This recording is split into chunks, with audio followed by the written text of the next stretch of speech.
नमस्कार साथियों, आज के पॉडकास्ट में बात करेंगे एक मूर्ति बनाने वाले की।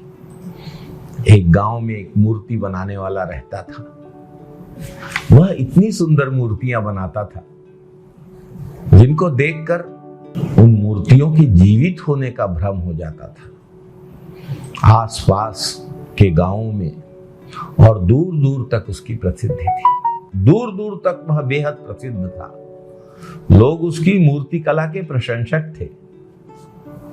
मूर्तिकार को अपनी कला पर थोड़ा घमंड भी था। धीरे धीरे अवस्था हो गई। मूर्तिकार को लगा कि अब मृत्यु निकट है। वह अधिक समय तक जीवित नहीं रह पाएगा। उसे बड़ा प्यार था मूर्तियां बनाने के काम से और वह और जीवित रहना चाहता था। वह मूर्तियां बनाते रहना चाहता था।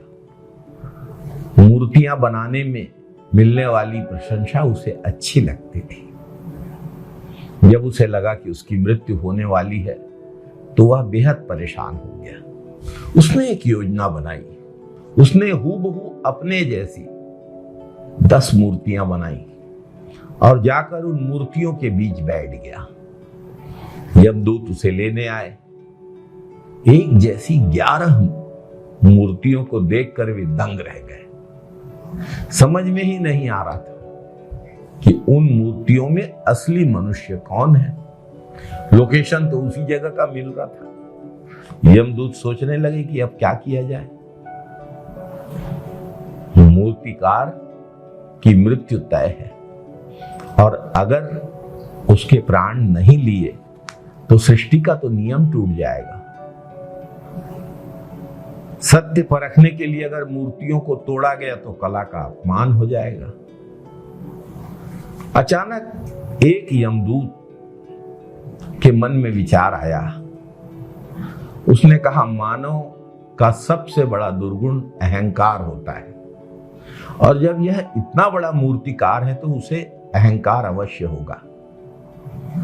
उस यमदूत ने मूर्तियों को देखते हुए कहा कि बड़ी सुंदर मूर्तियां बनी हैं, लेकिन इन मूर्तियों में एक त्रुटि है। अगर मूर्ति बनाने वाला मिल जाता तो मैं उसको बताता मूर्ति बनाने में क्या गलती हुई है। यमदूत की बातें सुनकर मूर्तिकार का अहंकार जाग उठा। मूर्तिकार ने सोचा कि मैंने अपने पूरे जीवन में मूर्तियां बनाई हैं और मेरी मूर्ति कला निर्दोष है। भला मेरी मूर्तियों में क्या गलती हो सकती है। मूर्तिकार ने बोला, कैसी त्रुटि। बस यमदूत ने उसे पकड़ लिया और कहा कि यही गलती कर गए तुम अपने अहंकार में। तुम्हारी मूर्तियां बहुत सुंदर हैं, लेकिन बेजान मूर्तियां बोला नहीं करती। अहंकार से हमेशा इंसान को परेशानी और दुख के सिवाय कुछ नहीं मिलता है।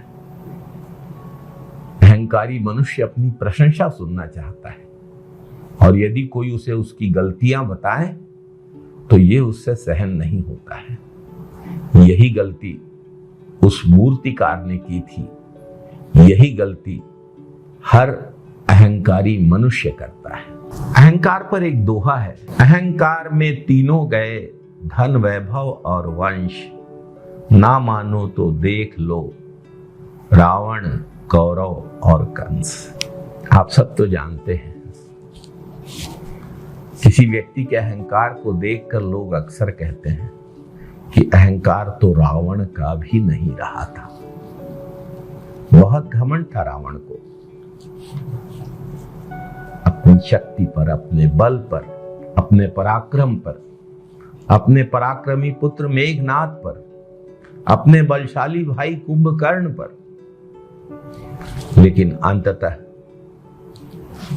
रावण मारा गया, सोने की लंका नष्ट हो गई। रावण का नाश ही उसके घमंड के कारण हुआ था। रावण का अहंकार ही उसकी मृत्यु का कारण बना। अहंकार से नुकसान ही होता है।